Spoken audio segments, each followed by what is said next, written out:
When people ask me if I regret the choices I made in life, I always smile before I answer. Because some stories aren't built on regret or pride. They're built on what we're willing to lose for love. My name doesn't matter much anymore. I'm just a woman who once loved too deeply and got forgotten somewhere along the way. There was a time when I believed love alone could hold two people together. I believed that if I kept giving, kept supporting, and kept understanding, then nothing could pull us apart. But life, it has a way of testing the quiet ones. It doesn't shout when things begin to change. It whispers, in the spaces between conversations, in the glances that stop meeting yours, in the moments when your presence becomes something ordinary. I married David when I was 24. He wasn't rich or ambitious in a loud way. He was kind, thoughtful, and full of dreams. He used to hold my hand and say, "We'll build our life together, one small step at a time." And I believed him with all my heart. We didn't have much back then. Just a tiny apartment above a bakery that always smelled like warm bread. I worked part-time at the library. He was trying to start his own design business from our living room table. Those were simple days. Laughter over cheap dinners, long walks in the rain, dreams scribbled on paper napkins. He would look at me and say, "One day I'll make you proud." And I'd reply, "You already do."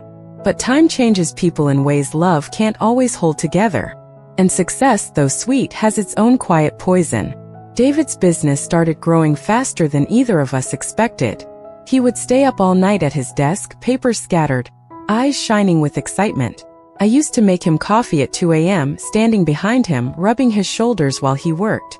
We didn't have money for luxuries, but we had hope, and that made everything feel rich. I sold my grandmother's gold bracelet once, just so David could buy his first proper computer. He didn't even know until years later. I told him it got lost during the move. I remember the day he got his first big client. He came home, his face glowing. He picked me up in his arms and spun me around like a child. "We did it," he said. "We finally made it." That word "we" meant everything to me. Because back then every success was ours. Every failure too. We built each dream like two hands shaping the same piece of clay. But somewhere along the way, his dream started feeling like his alone. Years passed. We bought our first house, small, cozy, with a white fence and a creaky porch. I remember painting the walls pale yellow while David was at work. I wanted the house to feel warm, like sunshine you could live inside. When our son Ethan was born, everything changed. My days became a blur of feedings, diapers, and lullabies. David was always busy, always rushing from one meeting to another. First, I didn't mind. I knew he was building something for us. I told myself that all his long nights were for our family's future. And every time he came home late, smelling like tiredness and success, I smiled and said, "You must be exhausted. Let me heat your dinner." He would nod, distracted, sometimes scrolling on his phone while I talked about the baby's first steps, or how we needed a new crib. His eyes were elsewhere, maybe already in tomorrow's plans. But still I stayed patient. That's what wives do when they love deeply. They understand before being understood. There's something nobody tells you about sacrifice. It doesn't come all at once. It comes in small, silent choices. Like when you stop buying new clothes so your husband can afford his new suit. When you give up your hobbies because there's always something more important to handle. When you tell yourself, it's just for now, even though you've been saying that for years. I gave up the library job after Ethan turned 3. David said, "You don't need to work anymore. I can take care of everything." It sounded loving at first, but sometimes love hides control inside care. He didn't mean to, I know that now, but the moment I left that little job, I also left a part of myself behind. The part that had a name outside of wife and mother. Dinner became quieter over the years. Ethan would talk about school. I'd ask David about his day. He'd give short answers, tired, polite, distant. One evening, as we sat together, I noticed he was smiling at a message on his phone. It wasn't anything inappropriate, just a colleague from work sending updates. But the way he smiled, the way his eyes softened, I realized I hadn't seen that smile directed at me in a long time. I looked down at my plate, pretending not to notice. And that's when I felt something I never thought I would: loneliness, sitting right beside the man I loved. That night, after everyone had gone to bed, I stood by the window watching the rain. The reflection of the room behind me looked cold, almost unfamiliar. I whispered to myself, When did I become just part of the furniture? I thought about all the little things I'd done, all the times I'd been there when he stumbled, when he doubted himself. And I wondered, had he really forgotten? Or had I just become invisible in the comfort of his success? Sometimes love doesn't end with a bang. Sometimes it fades quietly, like the last candle burning out after a long dinner. A few weeks later, it was our 12th wedding anniversary. I set the table beautifully. Candles, his favorite meal, even a small cake Ethan helped me bake. I wore the blue dress David once said made me look like spring. He came home late that night. His tie was loosened, his eyes tired. When he saw the setup, he paused for a moment. "Oh, I completely forgot," he said softly. Then he added, "I had a long day. Can we just eat quickly? I've got a presentation tomorrow." I smiled. I really did. Because sometimes, smiling is easier than showing you're hurt. We ate quietly. Ethan was half asleep. When David went upstairs to work again, I sat alone at the table, staring at the candle melting down to nothing. That was the first time I realized. Love can still exist even when it's not seen. But it gets heavier to carry when only one person remembers what it used to mean. I didn't blame him then. I told myself, he's just busy. He'll come back to us when things slow down. But things never slowed down. He just moved faster. And I just stayed behind, holding memories that no longer fit the present.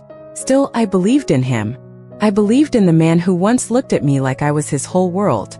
Even when that world forgot my name for a while, I kept his in every prayer.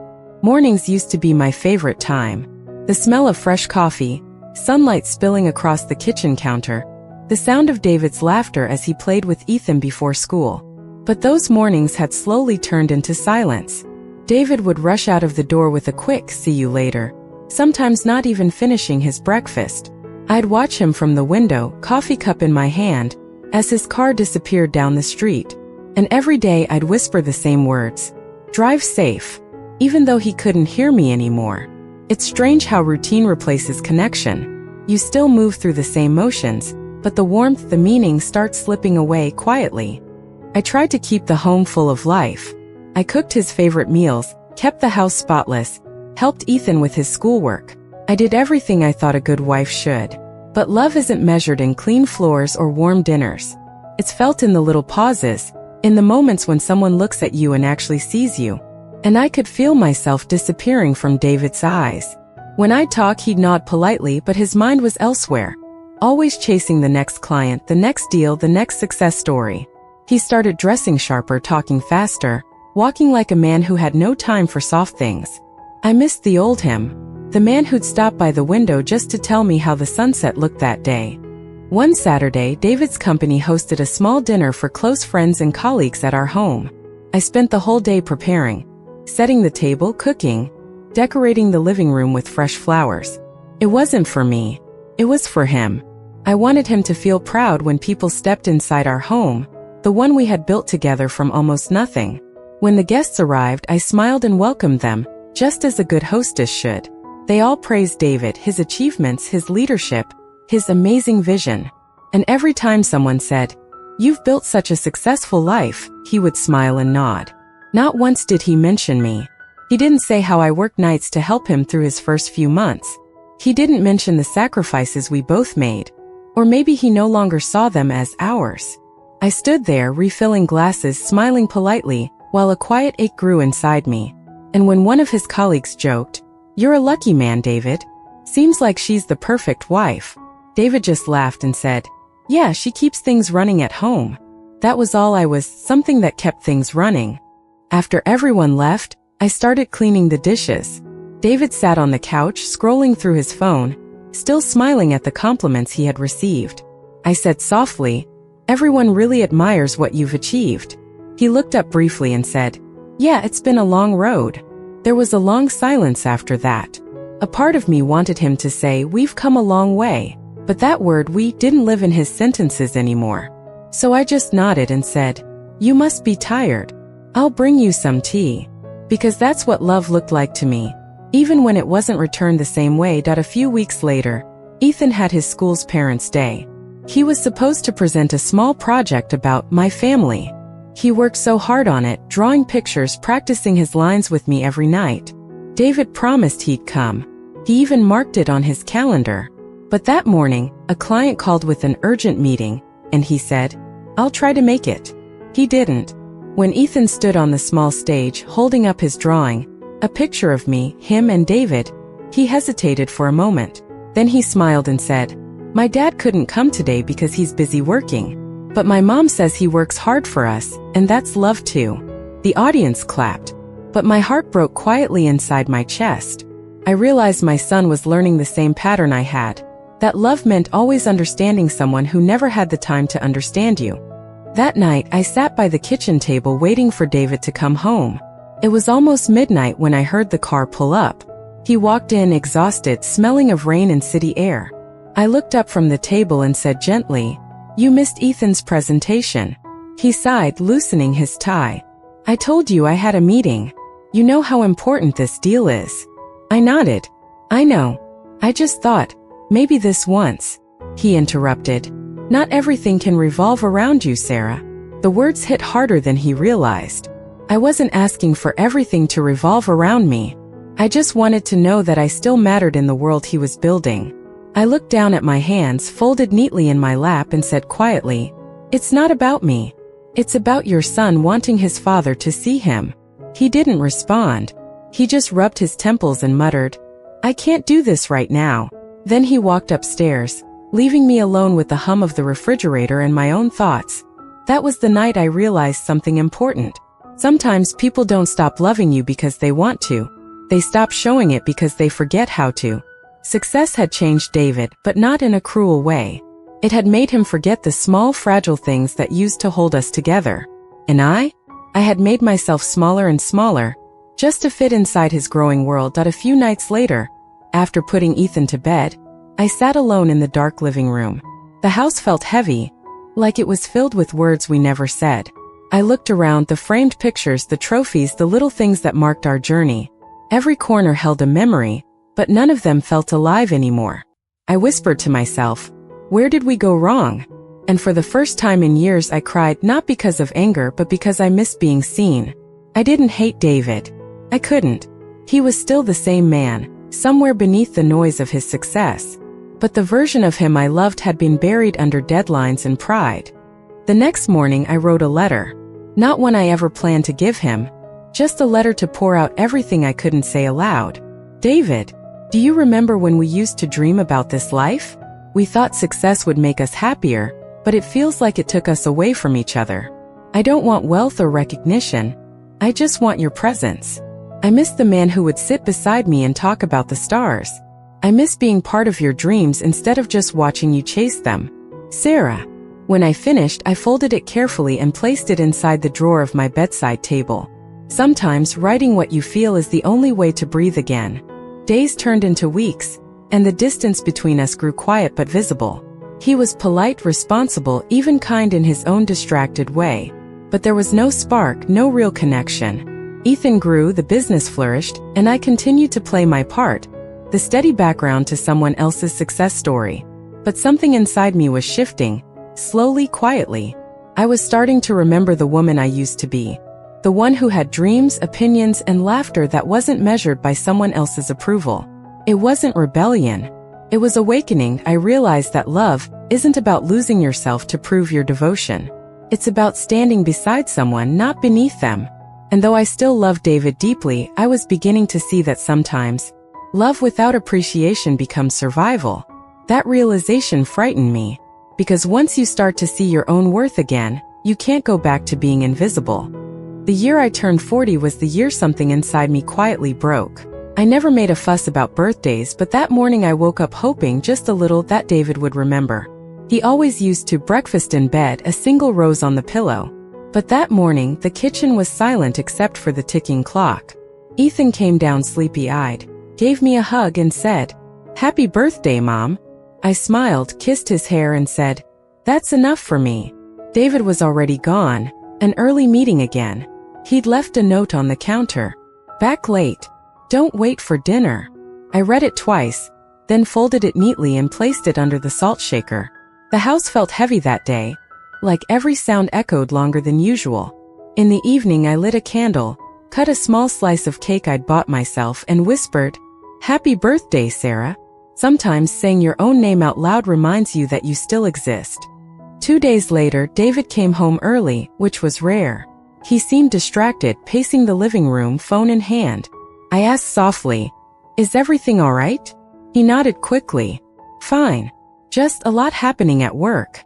Then his phone rang again, and he stepped outside to take the call. Through the window, I could see his expression change, serious at first, then almost nervous. When he came back in, I asked gently, "Who was that?" He hesitated. "Just a client. You wouldn't know them." But something in his tone told me the truth was more complicated. That night, while putting away his jacket, I found a small jewelry box in the pocket. A bracelet, delicate and new.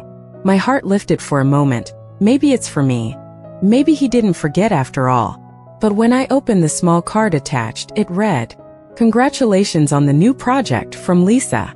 Lisa was his new marketing associate. My hands trembled slightly, not because I thought he was unfaithful, but because I realized that other people were now seeing the parts of him I once helped build. The driven, confident man I'd shaped through years of patience was now someone else's inspiration. I put the box back quietly and never mentioned it. Sometimes silence isn't forgiveness, it's self-protection. A month later, life decided to intervene in its own way. Ethan fell from his bike one afternoon while playing near the park. Nothing too serious, a broken arm, a few bruises, but enough to send my heart racing. I called David again and again, but he didn't answer. By the time he arrived at the hospital, hours later, Ethan was already bandaged and half asleep. He looked at me, guilt flashing in his eyes for a second. Then he said, "You should have called earlier." I stared at him, exhausted, and whispered, "I did." It wasn't anger in my voice. It was the quiet ache of realizing how unreachable he'd become. He apologized that night, sitting by Ethan's bedside. But I could tell, even his apologies had deadlines now. Days after the hospital visit, I found myself in the attic, sorting through old boxes. Inside one of them was our wedding album. The edges slightly worn, the colors fading. I flipped through the pages, our smiles, our promises, the hope in our eyes. Then I reached the last page, where we'd written together. "No matter what happens, we choose each other. Always." I ran my fingers over the words and realized how far we'd drifted from them. Somewhere between bills, success, and sleepless nights, we had turned into him and me. And suddenly I couldn't breathe. I sat on the attic floor, album pressed to my chest, tears falling onto the pages. It wasn't the pain of losing love. It was the grief of losing recognition. I had spent years keeping the world spinning for him, and somewhere in that orbit I'd vanished. That night, when David came home, I waited for him in the living room. The lights were dim, a single lamp glowing beside the couch. He looked surprised to see me awake. "You're up late," he said, setting down his briefcase.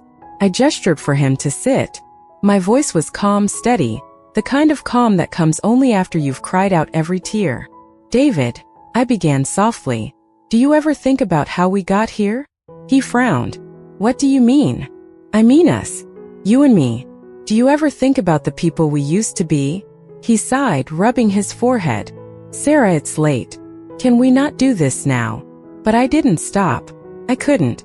"You used to tell me every dream you had. Now I only hear about them from other people. You used to look at me and see your partner. Now you look at me like I'm part of the furniture." He looked startled, not because he disagreed, but because he hadn't noticed until that moment. I continued, voice trembling slightly. "I've stood beside you through every struggle, every late night, every doubt.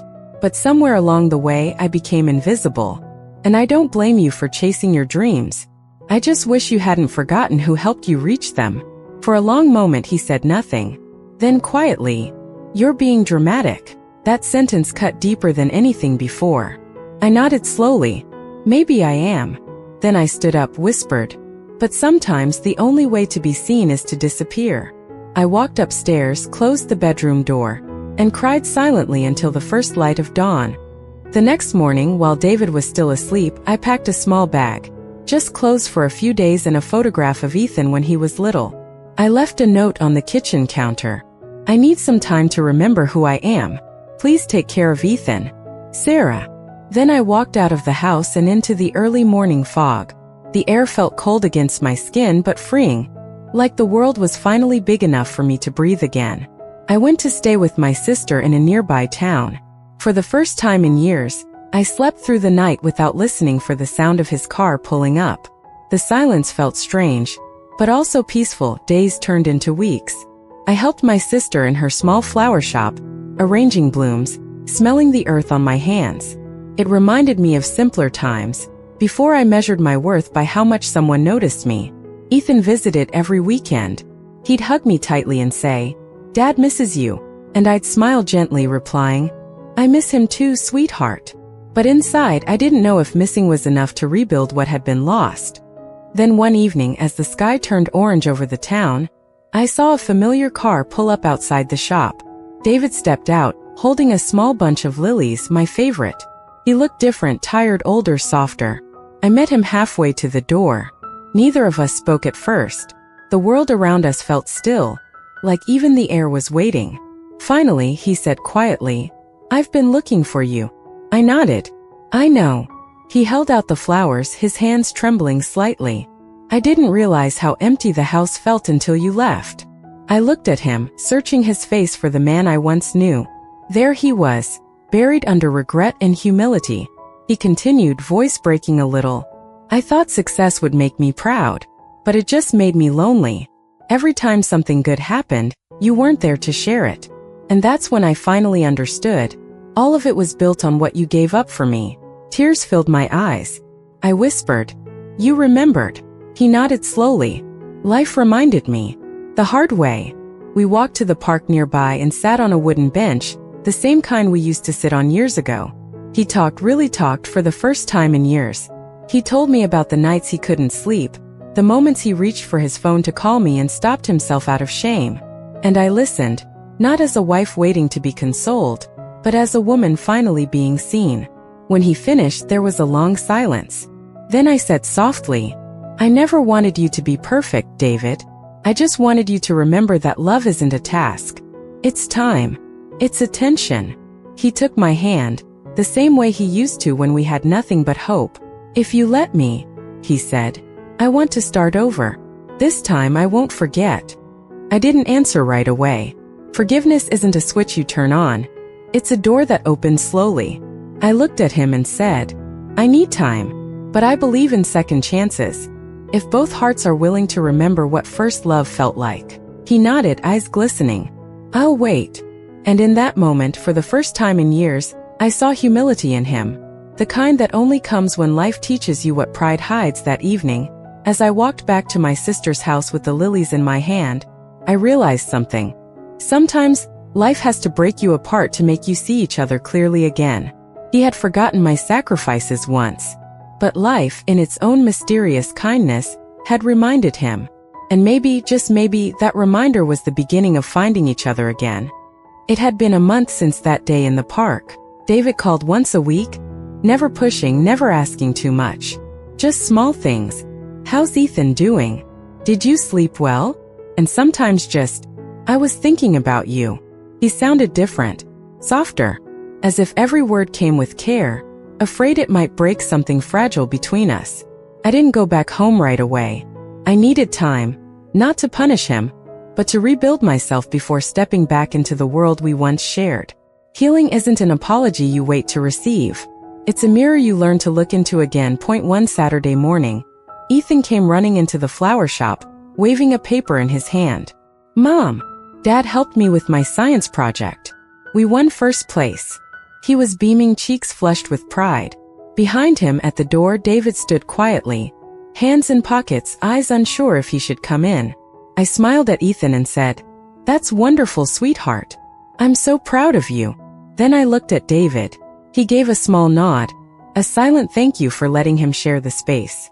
For a few minutes we stood there, three people bound by love that had lost its shape but not its roots. And in that simple, wordless moment I realized the family we built still existed. It had just fallen asleep. A week later, a letter arrived in the mail. It wasn't typed, it was handwritten, every curve and line trembling slightly. The envelope said only, "For Sarah." I opened it slowly. Inside were a few photographs. Our first apartment. Our wedding day. And one picture of me, sitting in the hospital years ago, holding newborn Ethan, eyes tired but full of wonder. On the back of that photo he'd written, "You gave me a whole life in that moment.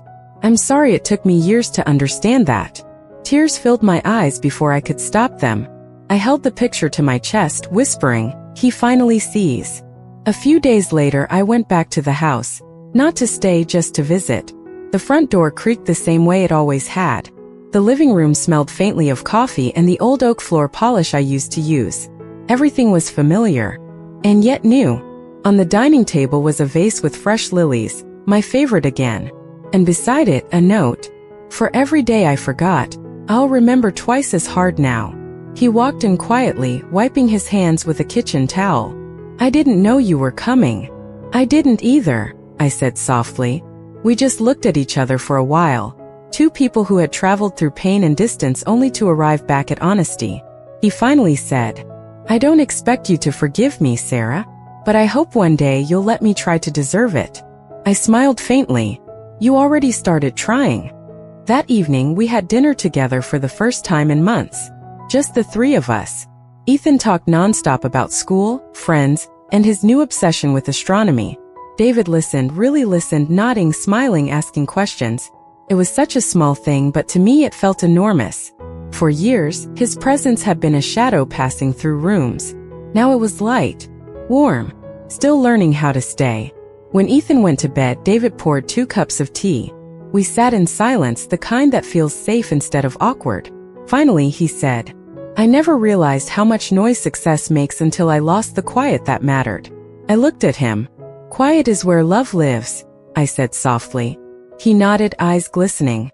The next morning I walked into the backyard, the garden we'd once planted together when we first moved in.